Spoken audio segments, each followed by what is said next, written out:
We get a lot of emails in with people saying, "Can you make a show post hyper-Bitcoinization? Like, what does the world look like? What is Yeah. the world I'm living in? What is Yeah. money? How is money operating? What is the banking system?"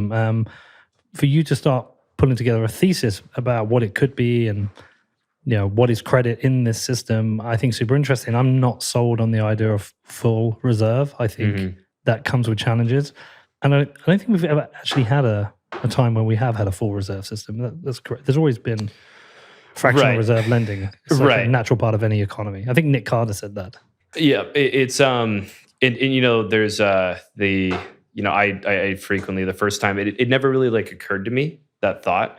But when I was reading George Selgin, he frequently promotes that concept, and I think the right way to think about it is that we've seen institutions that have been depository institutions, pure depository institutions, and we've seen institutions that have existed on some form of full reserve, but those are typically ones that have been relegated. And really, the way that you want to think about it is, what is the system? Has there been some sort of significant, whether it's by geography or some sort of significant banking system that emerged that operated on a full reserve through private markets for a significant period of time? And we can definitely say that that's never happened. We always had some sort of emergence towards some form of fractional reserve system, but then that also always had some sort of emergence. These systems always would centralize further and further, and then we'd end up with fiat central banking at some point. And so that's kind of, a lot of people associate some of the issues with banking systems and credit with this concept of fiat central banking, which I think is important to really make a distinction between these two things and say, okay, well, there's a fiat central banking system, and that creates massively expanded credit, and for a persistent period of time that has very horrible consequences, some very long period down the line, and throughout, and then it eventually, falls apart. But when a lot of people say okay, well, fractional reserve banking is a part of that, so all of fractional reserve banking is bad, and I'm not really making the argument that I think it's good, but it's very far different and distinct from fiat central banking.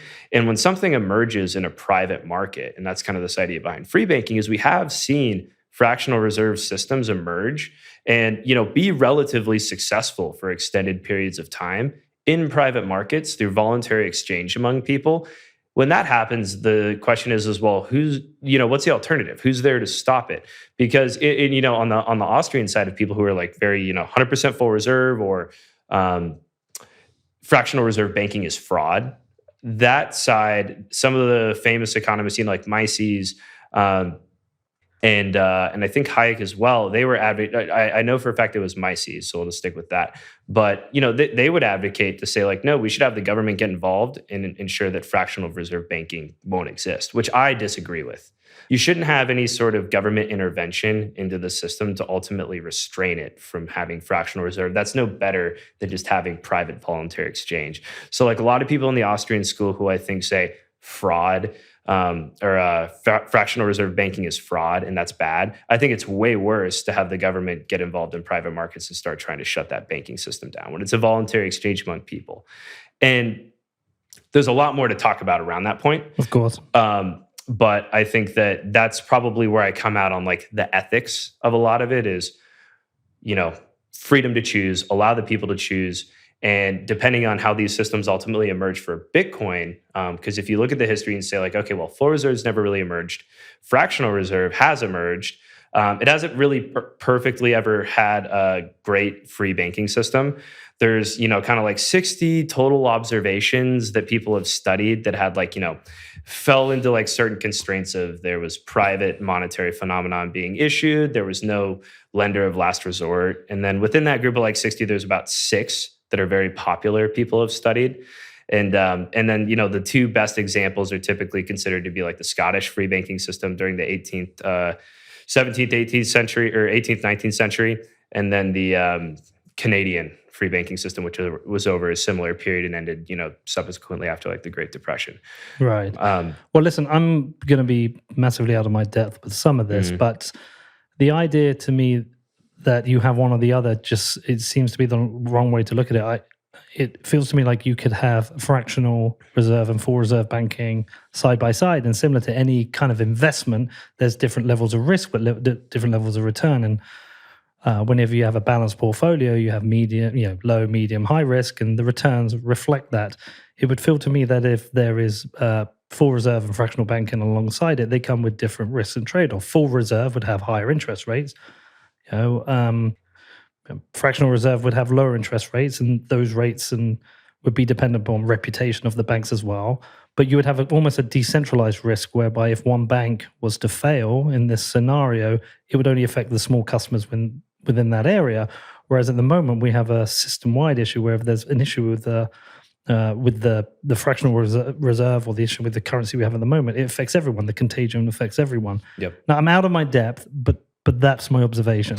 Yeah, and that's kind of that's definitely the truth of, if we have a free banking system, and then that, once again, that's very theoretical. We've had some systems that have been like lightly regulated banking by the theory of free banking, those, kind of very, heavily promoted by George Selgin and Lawrence H. White.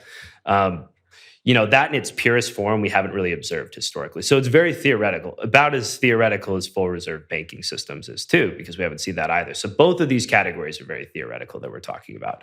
But I think that, when we discuss what these could look like and how they'd emerge and then how they'd emerge on top of Bitcoin, I think that, it's good to first kind of like really just understand the theory.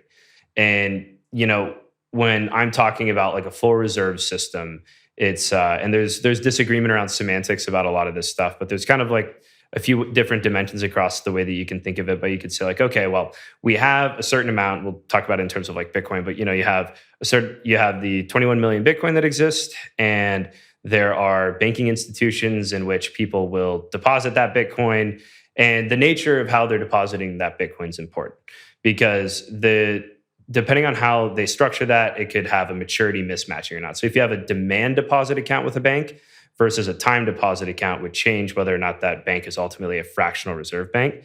So if it was a bunch of banks and they only did time deposit accounts, where like you go to the bank and you say, okay, I'm going to give you guys 10 Bitcoins and we're going to lock it in for the next year.